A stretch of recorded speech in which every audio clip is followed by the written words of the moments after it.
Listening. You remember last weekend I said that a special squad had been set aside and now we have confirmation. Welcome, ladies and gentlemen. Thank you so much for your great support always. I'm so grateful for your continued support to this channel. Thank you so much, ladies and gentlemen.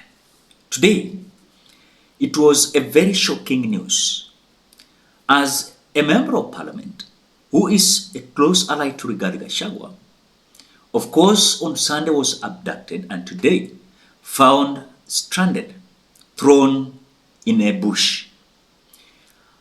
And GACHAGUA is now saying that Ruto has formed a special squad of 20 rogue officers from his Nandi sub-tribe to maim and kill leaders who oppose the government.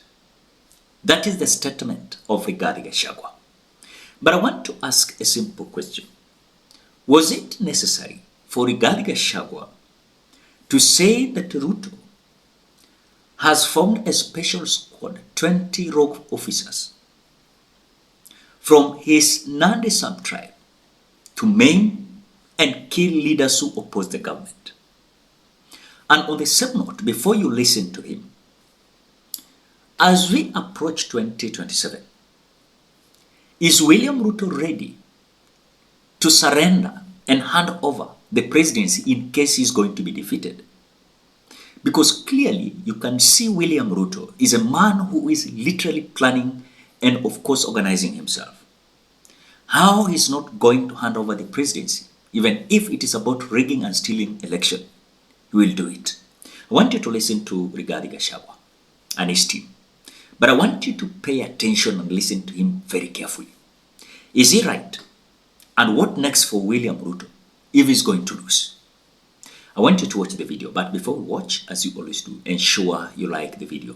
When you like the video, you automatically support the work that I'm doing in this channel, because sometimes you watch and you forget liking the video. So this is just a reminder. As you watch, please consider liking the video. Thank you so much for that like. Listening.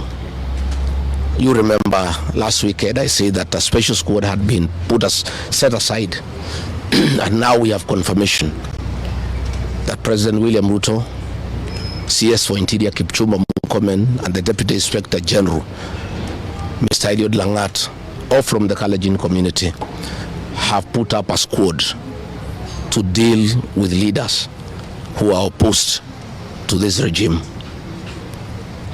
The Honorable Kipchumba Murkomen has sent a message to us through common friends that his appointment to the Ministry of Interior is to make sure that William Ruto is re-elected as president and to deal with anybody who can stop that objective. Officers from the National Police Service has confirmed to us that a special squad of 20 police officers from the Nandi sub-ethnic community are the ones behind the abduction of George Koibori, and they are the ones that were deployed in Kakamega to target the Honorable John Methu and Karungo Athangwa specifically. There were about 300 police officers who were deployed in Kakamega, but 20 police officers from the Nandi sub-ethnic community under the direct command of the Deputy Inspector General, Eliud Langat, and reporting to Kipchumba Murkomen and William Ruto, had been assigned to harm the Senator for Nyandarua and the Senator for Kiambu because of their vocal stand against this regime. Let me say that I want to appeal to the international community to rescue this country. William Ruto has become a very vengeful dictator, and his activities are similar to the one by Dr. Amit Dada and Mobutu Sese Seko. And the level of impunity in this country, if the international community does not come through for the people of Kenya, we are going to have not just killings, but maiming of elected leaders. What has happened to the Honorable Koimbuli is a very deliberate attempt by William Ruto, Kipchumba Murkomen and Langat to scare leaders who speak out. It is meant to scare them. It is meant to sell them fear so that they can stop agitating for the liberation of this great republic. And I want to say that William Ruto must know it is these leaders, it is not these leaders who are against his rule. It is the people of Kenya.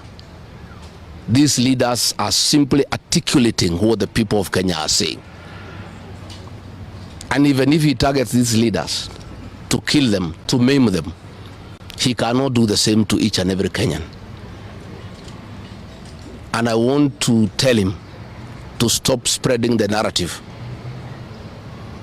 that the rebellion against him is coming from the people of Mount Kenya region. This rebellion is across the country, from Western Kenya, Coast Province, Northeastern, Nyanza, including his native North Rift and South Rift. Members of the Kalenjin community are also up in arms because of the misuse of public resources, mismanagement of the economy, and the fact that there is no work going on in this country. So let me appeal to the international community to take a great interest in what is happening in Kenya. And we have seen what is happening in the neighboring countries, in Tanzania, the suppression of civil society. The way of listening to Rigathi Gachagua, remember the government of the day. In fact, a president who is defending his second term, he usually, of course, these individuals are ruthless. They will do what they can do to, of course, ensure that he's going to do what? He's going to retain his seat. The problem we are having in this country is that immediately we finalize the election, what we usually saw, a campaign immediately. Those who are defeated, they start campaigning again, saying, oh, this man ametubia kura, oh, this man hafanyi kazi, oh, this man. So it will be politics, politics, politics. So with William Ruto, he has realized that Kenyans may change. And it is very clear that the ground is gone. No matter how William Ruto will do miracles, the ground is gone. But he's still there to maintain himself as a president.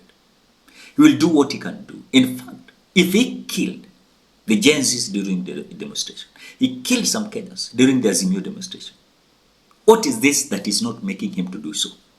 He will ensure that even blood itamwagika, lakini retain hiyo seat yake. Kwa sababu wameamua sasa kuhakikisha kwamba anyone who is going to be opposing the government must face the other. Number two, we are being told that even some members of parliament, close allies to him, they are now filing a motion and trying to draft a bill in the National Assembly to regulate the internet. So by that time, I can assure you, by that time, things might not good. Things might not be good. Why? And my reason is this. They will ensure that they cripple all the systems. And they will do what they will do. Social media, IEBC, security personnel, everywhere. But they will ensure they announce themselves winners. Alafu mtaambiwa muende Supreme Court. Kenyans, what do you think? The decision lies on your hands. Your votes. Do whatever necessary. What do you think? Drop your opinion at the comment section below. Otherwise, thank you so much because of your great support. Please consider subscribing, liking, commenting, and sharing this video till we meet in another video.